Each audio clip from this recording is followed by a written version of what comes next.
मैं हूं ममता तिवारी। शुरुआत इस बुलेटिन की करते हैं। बड़ी खबर चूरू के सरदार शहर से इस वक्त सामने आई है, जहां पर एक भीषण सड़क हादसा हुआ है। शादी समारोह में जा रही कार हादसे का शिकार हुई है। कार सवार 3 बच्चे समेत 4 लोगों की दर्दनाक मौत हो गई है। कार और अज्ञात वाहन की टक्कर में 9 लोग जख्मी हो गए हैं। आसासर के पास ये भीषण सड़क हादसा हुआ है। शादी में शामिल होने जा रहे थे सभी लोग और इस दौरान ये बड़ा हादसा हो गया है। 4 लोगों की मौत इसमें बताई जा रही है।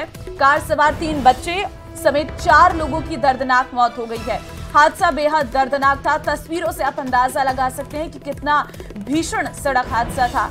कार के परखच्चे उड़ गए हैं, आगे का पूरा हिस्सा क्षतिग्रस्त है और देर रात की पूरी घटना है। शादी समारोह में जा रही कार हादसे का शिकार हुई है। कार सवार 3 बच्चे समेत 4 लोगों की दर्दनाक मौत हो गई है। कार और अज्ञात वाहन की टक्कर में 9 लोग जख्मी भी हुए हैं। आसासर के पास ये भीषण सड़क हादसा हुआ है। तस्वीरें हम आपको दिखा रहे हैं, जहां पर आप देख सकते हैं कार किस तरीके से पूरी तरीके से क्षतिग्रस्त हो गई है। कार का आगे का हिस्सा पूरी तरीके से खत्म हो गया है और इस हादसे से आप अंदाजा लगा सकते हैं कि जो गंभीर घायल हुए हैं उनकी स्थिति कैसी हुई होगी। 2 गाड़ियों की आपस में टक्कर बताई जा रही है। संवाददाता मनोज शर्मा फोन लाइन पे हमारे साथ हैं। मनोज, सरदार शहर में 4 लोगों की मौत सड़क हादसे में बताई जा रही है, क्या अपडेट, किस वक्त की घटना? ये बताना चाहूंगा कि जो बीती रात की ये घटना है, सरदार शहर के जो आसासर गाँव है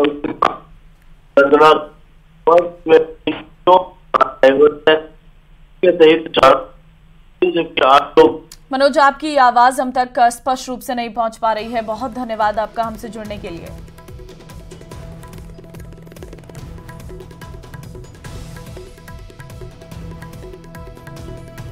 चलिए आगे बढ़ते हैं। विधानसभा आम चुनाव 2023 जयपुर में होगी। किशनपोल विधानसभा क्षेत्र की काउंटिंग कॉमर्स कॉलेज में होगी मतगणना। सेमिनार हॉल में 9 टेबल पर 19 राउंड में होगी गणना। सेमिनार हॉल में ही 2 टेबल पर डाक मतपत्रों की गणना भी होगी। आपको बता दें, विधानसभा चुनाव के वोटिंग के बाद अब इंतजार है नतीजों का। ऐसे में आज का दिन आखिरी है, कल से काउंटिंग शुरू हो जाएगी। तो मतदान के बाद अब मतगणना की तैयारी है और जयपुर जिले में खास तैयारी की गई है। राजस्थान कॉलेज और कॉमर्स कॉलेज में होगी मतगणना। 329 टेबल पर होगी। 19 विधानसभा क्षेत्रों के लिए मतगणना। 96 टेबल पर डाक मतपत्र एवं ETPBS की होगी गणना। मतगणना स्थलों पर की गई त्रिस्तरीय सुरक्षा व्यवस्था। तो पूरी तैयारियां की गई हैं मतगणना को लेकर। सभी को पहले से ही ट्रेनिंग दी गई है कि किस तरीके से मतगणना कराई जाएगी और सुरक्षा का पूरा घेरा लगाया गया है ताकि किसी भी तरीके की कोई घटना ना हो सके। तो वहीं भरतपुर में 14 टेबल पर राउंडवार होगी गणना। आपको बता दें, ईवीएम से वोटों की गिनती के लिए 11 टेबल लगाई गई हैं। डाक मतपत्रों की गणना के लिए 3 टेबल लगे हैं। प्रत्येक विधानसभा वार 14 टेबल पर होगी गणना। कामा में 23, नगर में 21 चरण में वोटों की गिनती होगी। डी कुम्हेर में 22, भरतपुर में 22 चरण में वोटों की गिनती की जाएगी। नदबई में 26, वैर में 24 चरण में वोटों की गिनती होगी। बयाना में 24 चरणों में मतों की गणना होगी। तो वहीं आपको यह भी बता दें कि मतगणना की तैयारी की गई है और मतगणना कार्मिकों का दूसरा रेंडमाइजेशन होगा। आपको बता दें कि मतगणना शुरू होने से 24 घंटे पहले यह होगा। जिला निर्वाचन अधिकारी करेंगे सॉफ्टवेयर का उपयोग। तीसरा और अंतिम रेंडमाइजेशन होगा। मतगणना के दिन सुबह 5 बजे होगा। आयोग के पर्यवेक्षकों की उपस्थिति में रिटर्निंग अधिकारी करेगा। वहीं आपको यह भी बता दें कि विधानसभा चुनाव 2023 मतगणना की तैयारी। कोटपुतली क्षेत्र की मतगणना राजस्थान कॉलेज में होगी। 12 टेबल पर 19 राउंड में 224 ईवीएम से होगी काउंटिंग। कमरा नंबर 49 बी में 7 टेबल पर होगी काउंटिंग। डाक मतपत्रों और ETPBS की गणना की जाएगी। तो वहीं अगर बात नागौर की करें तो नागौर में भी मतगणना की तैयारी पूरी हो गई है। हर विधानसभा के लिए होगी 19-19 टेबल। मेरता और डेगाना में सबसे ज्यादा 20-20 राउंड। परबतसर विधानसभा में सबसे कम 17 राउंड होंगे। 5 विधानसभा की काउंटिंग होगी मिर्धा कॉलेज में और 5 विधानसभा की काउंटिंग होगी महिला कॉलेज में। तो ये नागौर की मतगणना की तैयारी। और मतदान के बाद अब मतगणना की तैयारी, ऐसे में जयपुर में होगी चोमू विधानसभा की मतगणना। आपको बता दें कॉमर्स कॉलेज में होगी काउंटिंग। कमरा नंबर 5 में 12 टेबल पर 19 राउंड में होगी काउंटिंग। कमरा नंबर 10 में डाक पत्रों की मतगणना की जाएगी। तो जब तक नतीजे नहीं आते हैं तब तक कांग्रेस और बीजेपी दोनों दल के नेता जीत का दावा करते रहेंगे। एग्जिट पोल के बाद दावों का दौर तो रॉकेट की रफ्तार से चल रहा है। ये रिपोर्ट देखिए।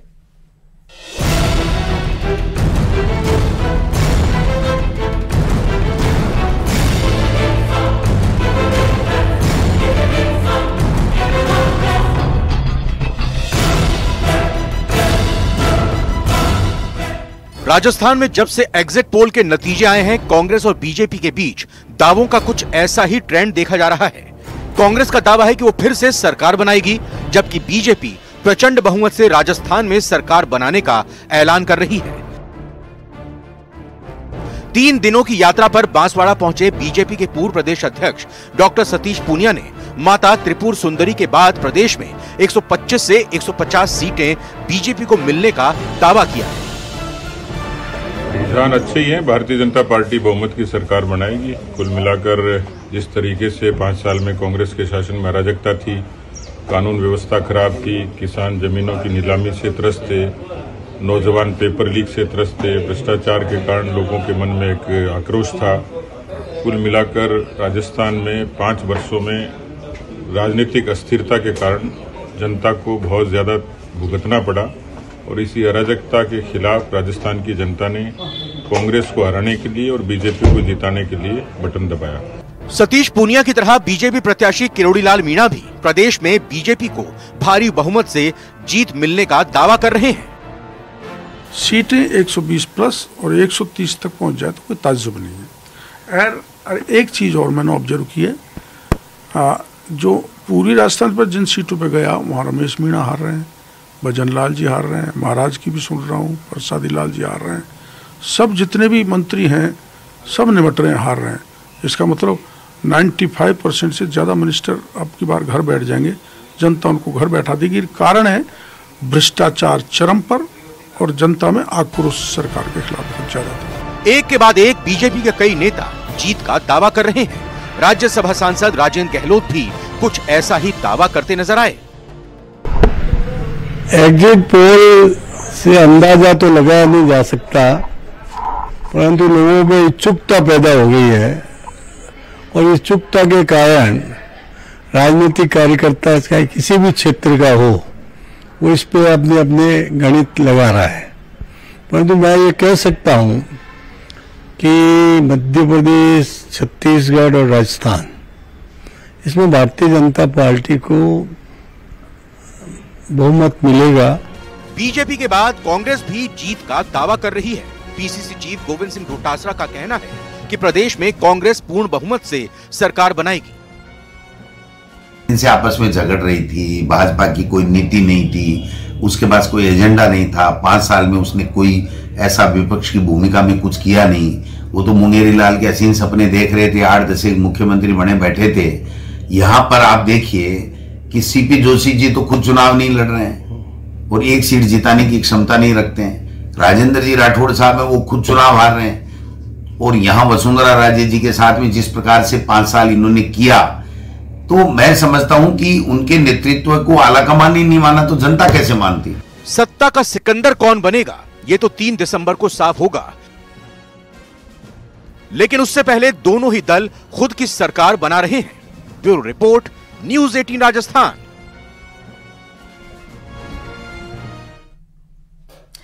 पूर्व मुख्यमंत्री वसुंधरा राजे ने राज्यपाल कलराज मिश्र से मुलाकात की। इससे पहले वसुंधरा राजे भारती भवन भी गई थी। तस्वीर हम आपको दिखा रहे हैं, भेंट मुलाकात की तस्वीर थी जहां पर वसुंधरा राजे ने राज्यपाल से मुलाकात की। उसकी तस्वीर भी सामने आई है।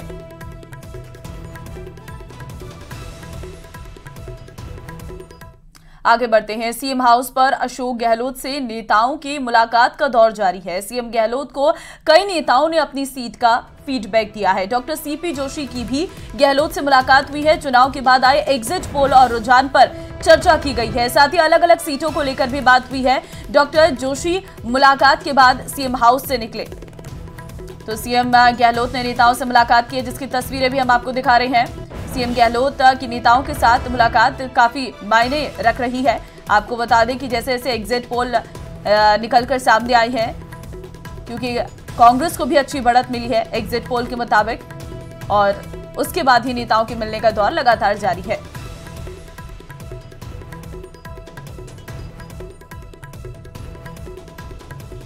अजमेर में एक मां ने वो किया जिसकी कल्पना मात्र से आपकी रूह कांप जाए।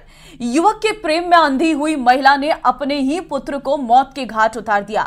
8 वर्षीय मासूम का कसूर सिर्फ इतना था कि वो इस नाजायज संबंध की पोल खोल रहा था, और यही बात मां को पसंद नहीं आई। महिला ने अपनी प्रेमी के साथ मिलकर पहले तो मासूम को खिलाया पिलाया और फिर गला घोंटकर हाईवे पर स्थित पहाड़ियों में फेंक दिया। मोतीपुरा गांव के जंगल से पुलिस ने लाश बरामद की और कातिल तक पहुंच गई है। महिला और प्रेमी अब पुलिस की गिरफ्त में है।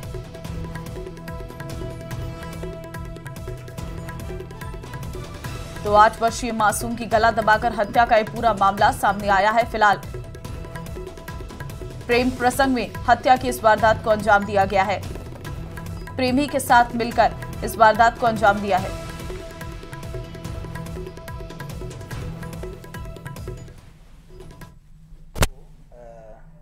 सुबह के समय पे नसीराबाद के जो मोतीपुरा गांव है उसके पास से एक सूचना मिली थी कि एक 10-11 साल का बच्चा है जिसकी डेड बॉडी मिली है, और उसके सिर को पत्थर से कुचल करके और उसकी लग रहा है कि हत्या की गई है। उसके आधार पे जो सदर थाना है उसकी टीम है वो मौके पे पहुंची, और उसके बाद में हमारा जो पहला प्रयास रहा बच्चे की जो डेड बॉडी है उसकी शिनाख्ती का प्रयास करना।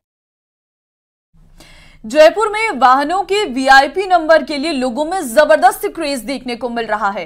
परिवहन विभाग में वीआईपी नंबरों के लिए लोगों की कड़ी प्रतिस्पर्धा हो रही है, और विभाग ने कई वीआईपी नंबरों के लिए नीलामी का आयोजन किया था, जहां लाख रुपए से अधिक की बोलियां लगी। जयपुर झालाना आरटीओ की अक्टूबर और नवंबर की रिपोर्ट ये कहती है कि 18 अक्टूबर से लेकर 22 नवंबर तक लोगों ने वाहनों के नंबर पर लगभग 20 लाख रुपए से अधिक खर्च कर दिए। ये कीमत केवल वाहन मालिकों ने वाहनों के वीआईपी नंबरों के लिए चुकाई है।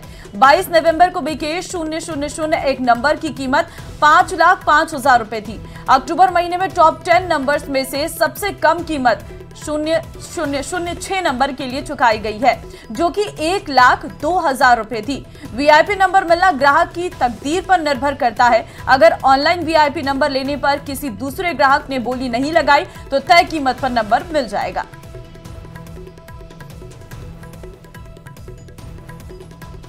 तो पिंक सिटी में वीआईपी नंबरों के लिए क्रेज देखा गया है।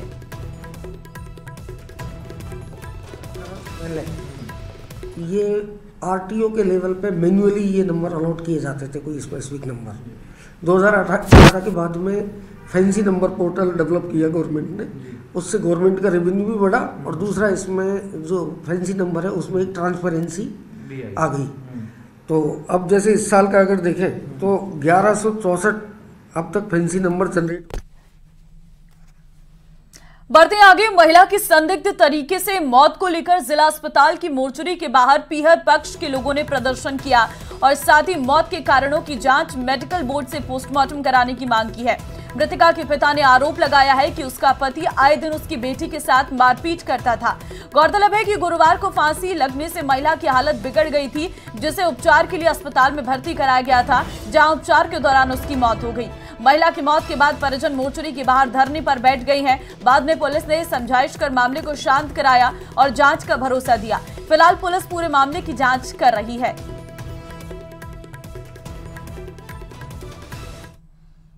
और चलिए अब बात मौसम की कर लेते हैं। सर्दी ने एक बार फिर से तीखे तेवर दिखाना शुरू कर दिया है। सर्द हवाओं ने ठंड को बढ़ा दिया है और सर्दी के साथ कोहरा भी पड़ रहा है। जयपुर समेत कई जिले ऐसे हैं जहां पर घना कोहरा छाया हुआ है। वाहनों की रफ्तार पर ब्रेक लगा है और बूंदाबांदी के बाद तापमान में काफी गिरावट देखने को मिल रही है। तो वाहनों की रफ्तार पर ब्रेक सा लग गया है। आपको बता दें, सर्द हवाओं ने ठंडक को बढ़ा दिया है। लगातार हो रहा कोहरा, जिसके चलते लोगों को आवागमन करने में काफी दिक्कतों का सामना करना पड़ रहा है। संवाददाता अशोक शर्मा श्रीगंगानगर से हमारे साथ है। कृष्ण सिंह शेखावत झुंझुनू से इस वक्त हमारे साथ है।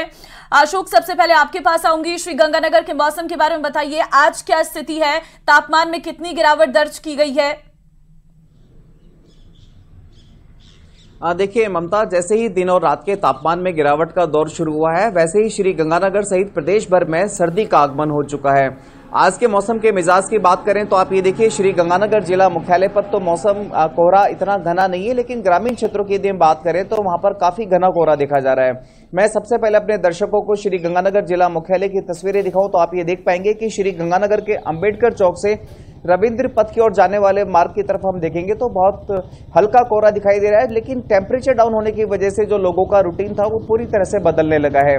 जो लोगों को अक्सर अलसुबह जो मॉर्निंग वॉक पर निकला करते थे वो लोग अब बहुत कम दिखाई देने लगे हैं। सड़कें लगभग मॉर्निंग वॉक से खाली होने लगी है। साथ ही साथ जिन लोगों को घर से बाहर निकलना बहुत जरूरी होता है, कहीं ट्रेन पकड़नी है, अपने काम पर जाना है, खासतौर से जो अलसुबह सफाई कर्मी काम करने आते हैं वो पूरी तरह से गर्म कपड़ों का इस्तेमाल करते हैं। साथ ही साथ जहां कहीं उन्हें अलाव तापने की कहीं भी कोई जगह मिलती है तो वहां पर हर व्यक्ति चाहता है कि कुछ देर रुकें और कुछ देर रुकने के बाद में अपना अलाव तापें और अपनी जो ठंड है उससे बचने का प्रयास करें। हमारे साथ यहाँ एक रिक्शा चालक बैठे हैं जो काफी देर से तप भी रहे हैं। कैसा मौसम है बाबूजी इस समय?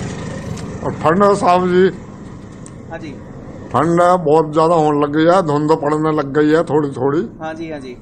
और तो बचाव के लिए क्या करते हैं जी? तो साहब जी कपड़े गर्म पहनेंगे। अच्छा, गर्म कपड़े पहन रखे हैं। तो देखिए ममता, निश्चित तौर पर श्री गंगानगर में इस समय मौसम के मिजाज काफी बिगड़े हुए हैं। जिस तरह से दिन और रात के टेम्परेचर में लगातार गिरावट का दौर जारी है, उसके बाद में जहां लोगों का रूटीन बदलने लगा है तो वहीं जिन लोगों को घर से बाहर निकलना काफी जरूरी होता है, काफी आवश्यक होता है, तो वो पूरा इंतजाम करके घर से बाहर निकलते हैं। साथ ही साथ यदि हम बात करें कोहरे की तो देखिए किसानी के लिए ये काफी अच्छा मौसम होता है। इस समय खेतों में रबी की फसल मौजूद है, खेतों में चना, गेहूं, सरसों, जो के साथ साथ तारामीरा की फसल भी मौजूद है, जिसके लिए कम टेम्परेचर और ये कोहरा दोनों ही काफी फायदेमंद होते हैं। खासतौर से यदि हम बात करें श्री गंगानगर जिले की मशहूर गाजर और किन्नू की, तो इन दोनों ही फसलों के लिए कोहरा और ये कम टेम्परेचर मिठास बढ़ाने का काम करता है।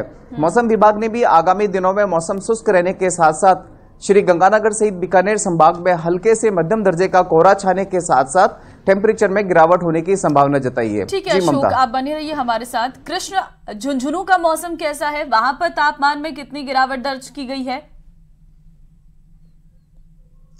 जिले में मौसम का मिजाज है वो बदला हुआ है और 5वें दिन भी जो कोहरा है वो छाया हुआ है। घने कोहरे की वजह से जनजीवन है वो काफी प्रभावित है और वाहन चालकों को है इस घने कोहरे की वजह से खासी परेशानी का सामना करना पड़ रहा है। वाहन चालकों को है हेडलाइट जलाकर अपना सफर तय करना पड़ रहा है। तो वहीं ये कोहरा है वो रबी की फसल के लिए फायदेमंद माना जा रहा है। खास तौर से देखा तो चने, सरसों और गेहूं की फसल के लिए है ये कोहरा है वो फायदेमंद है। किसानों का मानना है कि कोहरे और जो उसके साथ जो ओस की बूंदें हैं उनसे फसल की ग्रोथ बढ़ेगी और जो सर्दी का जो बड़ा असर है ये इस फसल के लिए लाभदायक है। वहीं लोग सर्दी से बचने के लिए अनेक तरह के जतन कर रहे हैं और जो सर्दी का जो असर बढ़ा है उसमें रात के तापमान में है और दिन के तापमान में है वो भी गिरावट आई है और न्यूनतम तापमान है वो करीब 10 डिग्री के आसपास है वो बना हुआ है। तो वहीं लोग बड़े सर्दी के असर के बाद जो सुबह शाम है वो अलाव तापते हुए जो लोग हैं वो नजर आ रहे हैं। तो वही सर्दी का असर आगामी दिनों में जिले में और बढ़ेगा। स्थिति नजर नहीं आ रही है, आपके पीछे जो कोहरा घना हमें नजर आ रहा है, तस्वीरें एक बार जरा दिखाइए।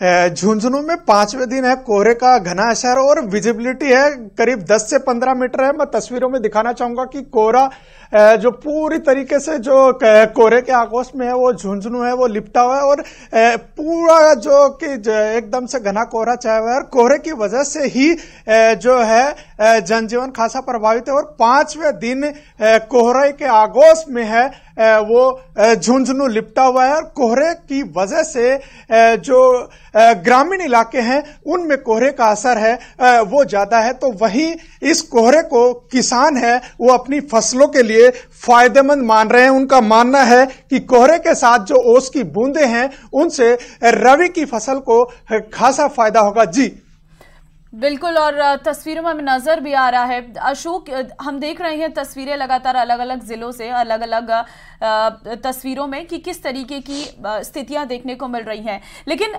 लोग किस तरीके से, अस्पतालों में किस तरीके की व्यवस्था की गई है, क्योंकि मौसम में परिवर्तन होता है, ऐसे में मौसमी बीमारियां भी हावी होती हैं इस समय।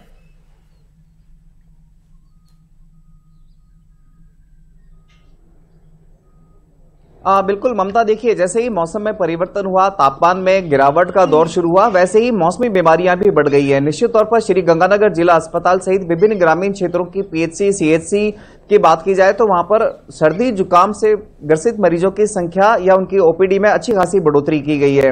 हालांकि चिकित्सकों ने भी श्री गंगानगर सहित प्रदेशवासियों को भी खास सलाह दी है कि इस बढ़ते और बदलते मौसम के बीच में जहां तापमान गिर रहा हो और लगातार कोहरे का आगमन बना हुआ हो, तो ऐसे में श्री गंगानगर सहित प्रदेशवासियों को विशेष सावधानी बरतनी चाहिए। घर से बाहर निकलते समय प्रॉपर वूलन्स का इस्तेमाल करना चाहिए और यदि ठंडी हवाओं से बचने का प्रयास करना चाहिए ताकि हम मौसमी बीमारियों की चपेट में आने से बच सकें।